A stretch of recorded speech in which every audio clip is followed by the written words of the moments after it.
Hello बच्चों, पीरू academy में आपका स्वागत है। आशा करता हूं कि मेरे द्वारा पूर्व में दिए गए लेक्चर्स आपको पसंद आए होंगे।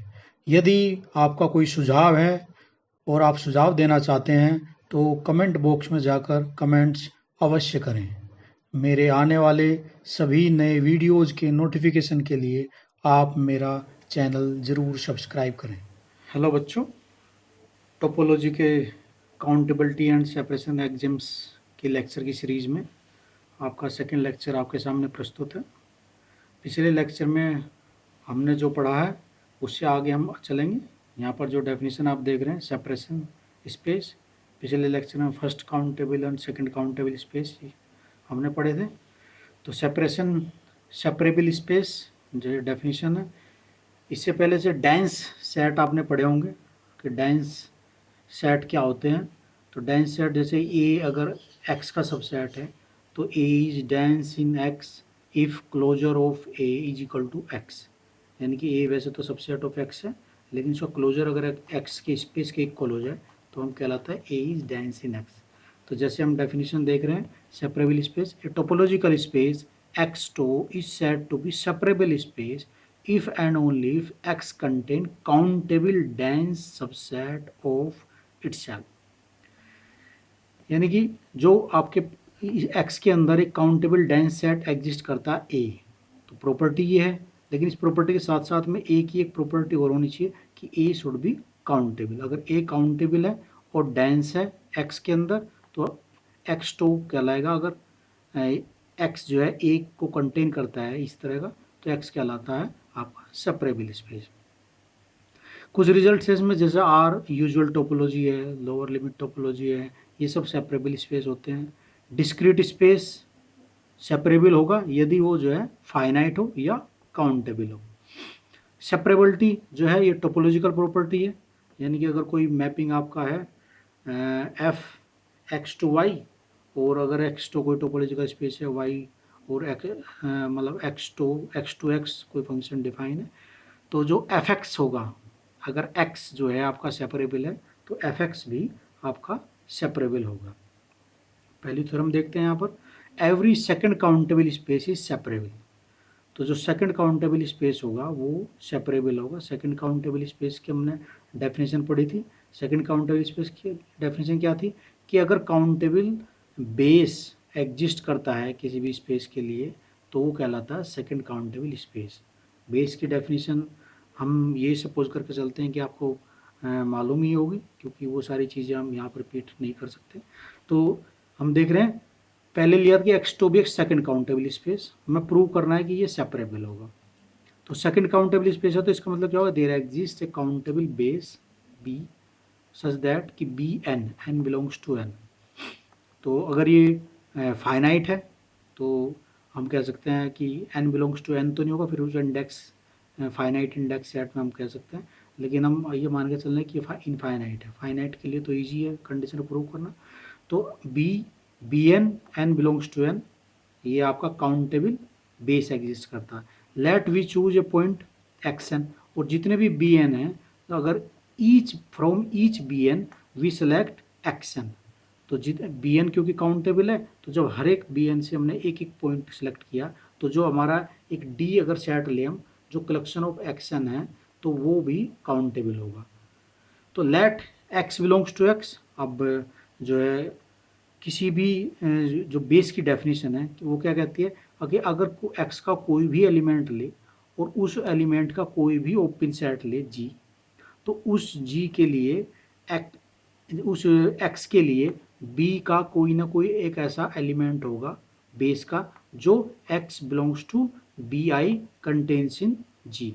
तो x belongs to x be an arbitrary element of G be open set या open neighborhood containing x, so therefore for each x there exists some bi belongs to the base such that x belongs to bi contains in J।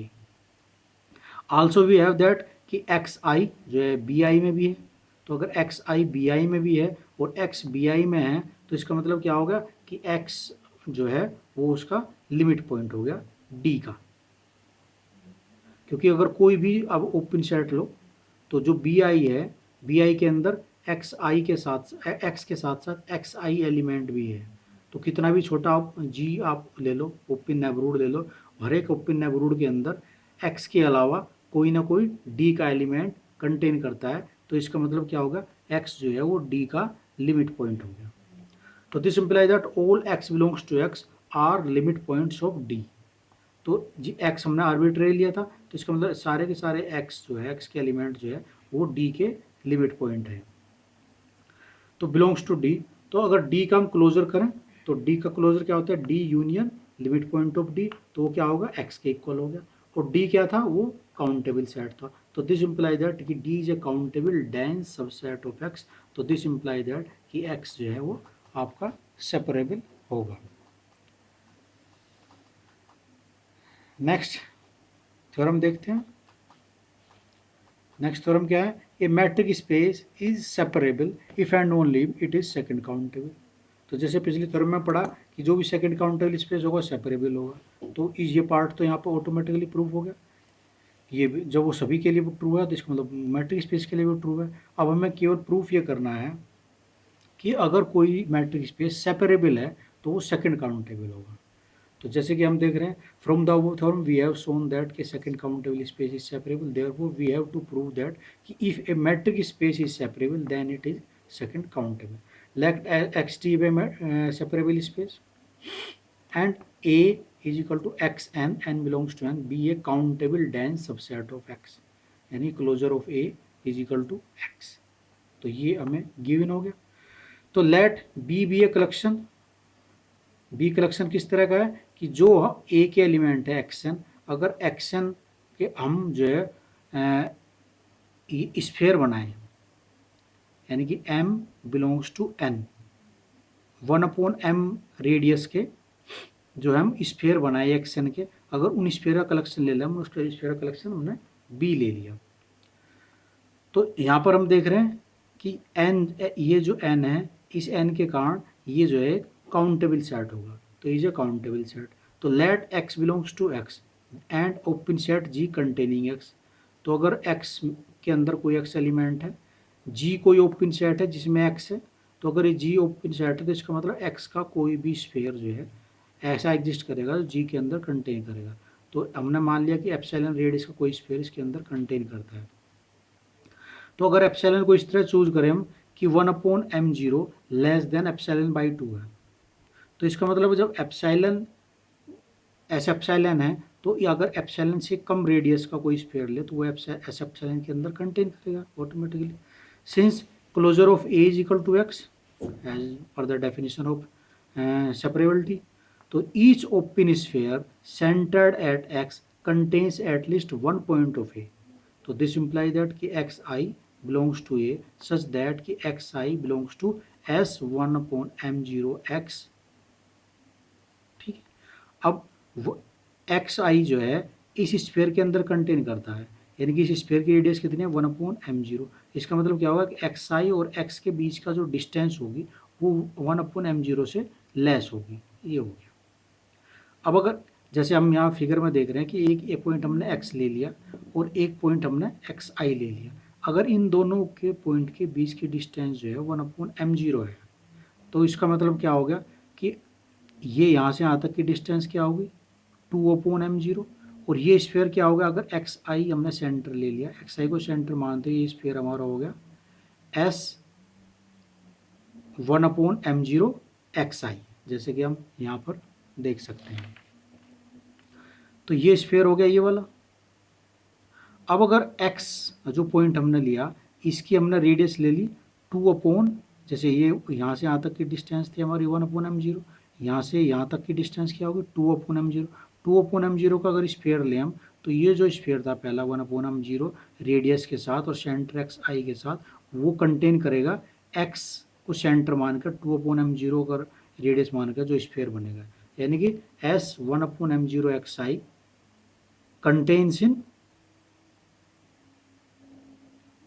s 2/m0 x। तो this imply that कि s epsilon x और s 2/m0 हमने क्या लिया 2/m0 less than epsilon, तो इसका मतलब क्या होगा ये कंटेन करेगा किसमें s एप्सिलॉन x में।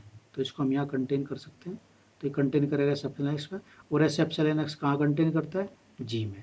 तो हमें क्या मिला कि x बिलोंग्स टू x हमने लिया था, x बिलोंग्स टू g हमने ओपन स्फीयर लिया था x के लिए, तो दिस इम्प्लाई दैट कि s 1/m0xi belongs to b, यानी कि ये एक एग्जिस्ट कर गया b के अंदर, और किस तरह का एग्जिस्ट कर गया कि वो जो है x belongs to this contains in g।